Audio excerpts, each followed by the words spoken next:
होल्डी रोकास द्वीप का आतंक। रोवान का जन्मदिन पार्टी जोरों पर चल रहा था। हंसी मजाक, नाच गाना, केक कटिंग, सब मिलाकर रात बहुत ही मजेदार हो गई थी। पार्कर, हर्ष और इवान, रोवान के 3 दोस्त, पार्टी खत्म होने के बाद उसके कमरे में आकर आड़ा मारने लगे। आड़े के बीच रोवान बोला, भाइयों एक ट्रिप मारे, कल सुबह ही निकलते हैं। पार्कर उत्साहित होकर बोला, कहा, जल्दी बोल। रोवान धीरे से बोला, होल्डी रोकास द्वीप, 8 दिन के लिए। इवान की आंखें फैल गई। अरे भाई, वो जगह तो हॉन्टेड है, रात में डरावनी आवाजें आती हैं। हर्ष ने भी नाक सिकोड़ी, सुना है बहुत भूतिया जगह है, कहीं और चलते हैं। लेकिन पार्कर हंसकर बोला, अरे भूत होंगे तो व्लॉग और वायरल होगा। रोवान मुस्कुराया, डर क्या रहा है, आजकल के भूत भी नेटफ्लिक्स देखकर बिजी रहते हैं। सब हंस पड़े और आखिर में चारों ट्रिप के लिए राजी हो गए। अगले दिन चारों निकल पड़े होल्डी रोकास द्वीप की ओर। समुद्र की हवा, घना जंगल, ऐसा लग रहा था जैसे किसी फिल्म का सेट हो। दिन भर खूब मजे किए, लेकिन रात ढलते ही अजीब घटनाएं शुरू हो गईं। तेज हवा की आवाज, दूर से हेल्प हेल्प, दूर से किसी की आवाज आई, हेल्प हेल्प। इवान डरकर बोला, भाई ये किसकी आवाज है?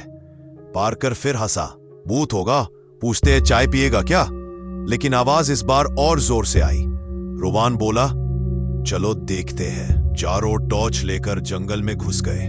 चारों ओर अंधेरा, ठंडी हवा, एक अजीब सी हिरन। अचानक ठप, कुछ इवान के सिर पर गिरा।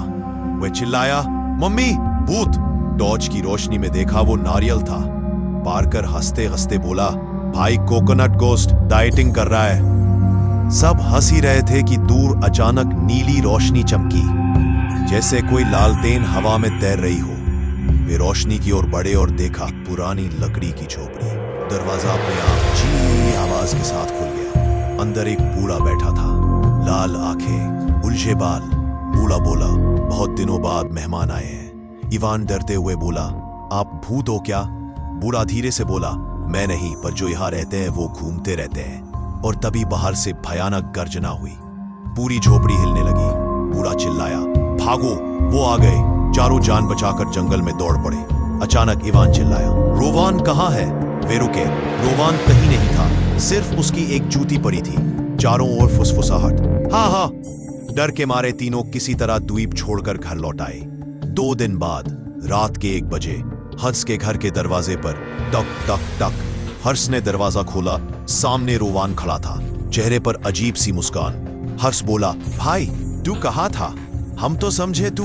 रोवान धीरे से बोला, मैं लौट आया हूं, लेकिन क्या मैं पहले जैसा हूं ये तुम पक्का कह सकते हो?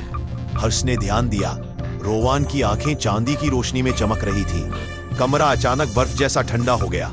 रोवान फुसफुसाया, उन्होंने मुझे छोड़ा नहीं, उन्होंने मेरे साथ किसी और को भी भेजा है। और तभी दरवाजा धड़ाम से बंद हो गया। चारों ओर फुसफुसाहट। उसके बाद क्या हुआ किसी ने कभी नहीं जाना। अगले पार्ट की कहानी जानने के लिए वीडियो को लाइक करें, शेयर करें अपने साहसिक रोमांचक दोस्तों के साथ और चैनल को सब्सक्राइब करके जरूर रखें।